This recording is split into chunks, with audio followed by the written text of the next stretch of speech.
बाबा खूप बोर होतंय, काहीतरी नवीन फ्रेश ऑर्डर करा ना. माझ्याकडे एक सरप्राईज आहे. स्वाद गोकुळचा आस्वाद परंपरेचा गोडवा नात्याचा गारवा आनंदाचा गोकुळ आईस्क्रीम सोबती प्रत्येक क्षणाचा गोकुळ आईस्क्रीम.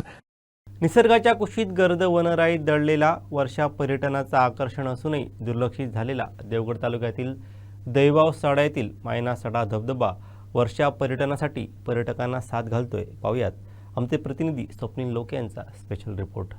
पोस्टपासून येणारा कुणकेश्वर जांभूळघाटी रस्ता हा इथे आहे. या रस्त्यावरून तुम्ही आलात की साधारण दोन्ही बाजूने 300 मीटर अंतरावर म्हणजे जरा दैवाहून साधारण 3 किलोमीटर येताना साधारण 5 किलोमीटर नंतर तिथे जी आहे समोर जी IT कंपनी आहे. हा जो आहे तो दैवाहून येणारा रस्ता. ही जी समोर दिसते ती IT कंपनी आहे आणि तो येणारा तो कुणकेश्वर रस्ता आहे. या रस्त्यावरून हा जो समोर दिसणारा तो मार्ग आहे. या इथून गेलात की वर्षा पर्यटनाचं आकर्षण असलेला मायना धबधबा या ठिकाणी आहे. आज मी तिथेच जाणार आहे, तुम्हाला दाखवणार आहे कशा पद्धतीने मायना धबधबा आहे. निसर्गाच्या कुशीत लपलेला हा धबधबा मात्र पर्यटकांपासून आजही वंचित आहे. पर्यटकांना तो साथ घालत आहे. चला तर मग जाऊयात मायना धबधब्यावर.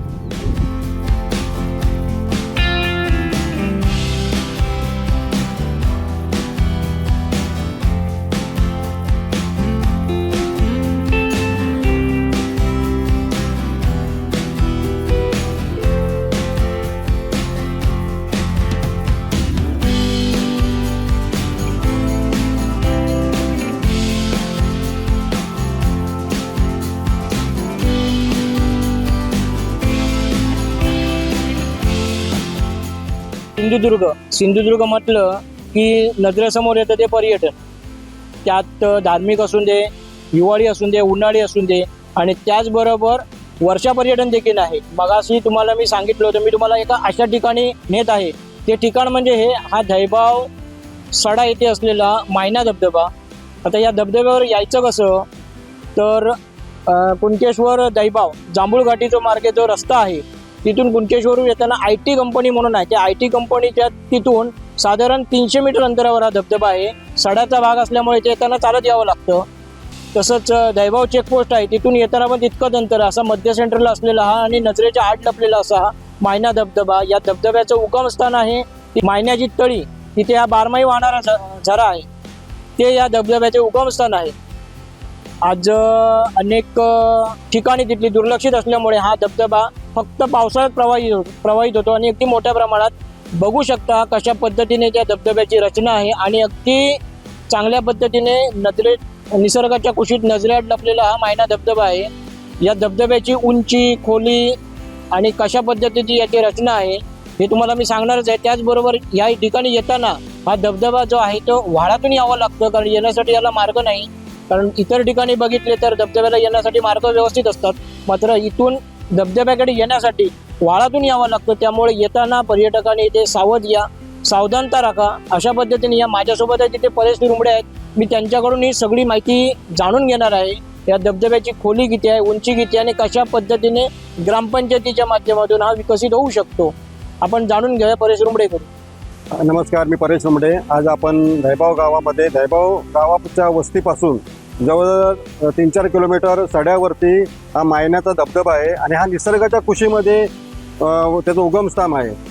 ब्राह्मण स्थळ आहे, गवळी आकाराचं स्थान आहे. तर गवळीच्या स्थानाचे मायनाची तळी म्हणतात. ते तिथून तिथं उगम झाला आहे, तो इथपर्यंत त्याचा हा प्रवास आहे. आणि हा इतका निसर्गाच्या कुशीमध्ये नटलेला खूप मोठा आमच्या साधनसंपन्न नटलेला आमचा हा धबधबा आहे आणि पर्यटकांसाठी खूप सुंदर असं एक स्पॉट आहे जो किती वर्ष हा दुर्लक्षित होता. पण आता कालांतराने दैवावच्या ग्रामपंचायतीच्या माध्यमातून, प्रशासनाच्या माध्यमातून इथे डेव्हलप करण्याचा एक प्रयत्न आम्ही सगळं मिळून करण्याचा प्रयत्न करू, जेणेकरून पर्यटक इथे येतील आणि चांगल्या प्रकारे या धबधब्यावर त्यांचा पर्यटनाचा आस्वाद घेऊ शकतील.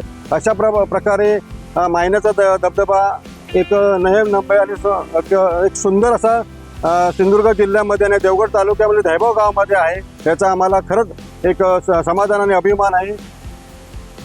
आता या धबधब्याचे सांगायचं गेलं तर ब्राह्मण गवळदेव आकाराचं मंदिर आहे. त्याच्या पायथ्याशी मायनाची तळी आहे. त्या तळीपासून हिचं साधारण 200 फूट अंतर आहे आणि त्याच्या पूर्णपणे हा वाळातनं प्रवाहित होणारा झरा आहे. तो बारमाही पूर्वी होता, पण आता कालांतरे फक्त पावसामध्ये याचा प्रवाहित असतो. याची उंची साधारण 15 फूट वरून पाणी गळते आणि खाली जी खोली आहे ती 10 फूटच्या आसपास तिचं आहे. तसेच ग्रामपंचायतीच्या माध्यमातून असं किंवा स्थानिक लोकप्रतिनिधीच्या माध्यमातून आणि इथल्या युवकांच्या माध्यमातून इथे हा परिसर डेव्हलप करण्यासाठी एक प्रयत्न चालू आहेत आणि येत्या भविष्यात हा मायनाचा धबधबा हा पर्यटनाच्या दृष्टिकोनातून कसा येईल आणि ह्याचं जे स्ट्रक्चर आहे ते डेव्हलप करून इथे पर्यटनाला आकर्षक असं केंद्र व्हावं यासाठी दहिबाव ग्रामपंचायत असो की इथले ग्रामस्थ असतील या सर्वपणे आम्ही प्रयत्न करणार आहोत आणि येण्या जाण्यासाठी रस्ता पण स्थानिकांच्या माध्यमातून बागायतदारांच्या माध्यमातून कसा करता येईल आणि तो इथपर्यंत कसा आणता येईल ह्यासाठी एक आम्ही सगळं प्रयत्न करणार आहोत.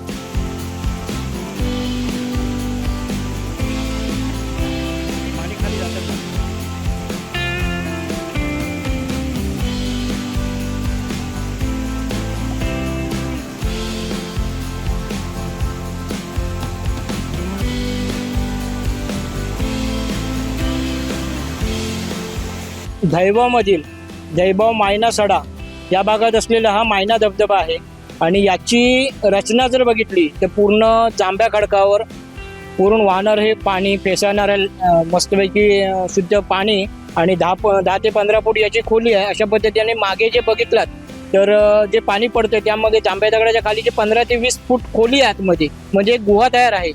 म्हणजे अशीच रचना कुंभवडे येथील बाबा धबधबा आहे तशी रचना आहे याची. म्हणजे हा धबधबा म्हणजे मायना मिनी बाबा म्हटलं तर काय वावगं ठरणार नाही अशा पद्धतीची याची धबधब्याची रचना आहे.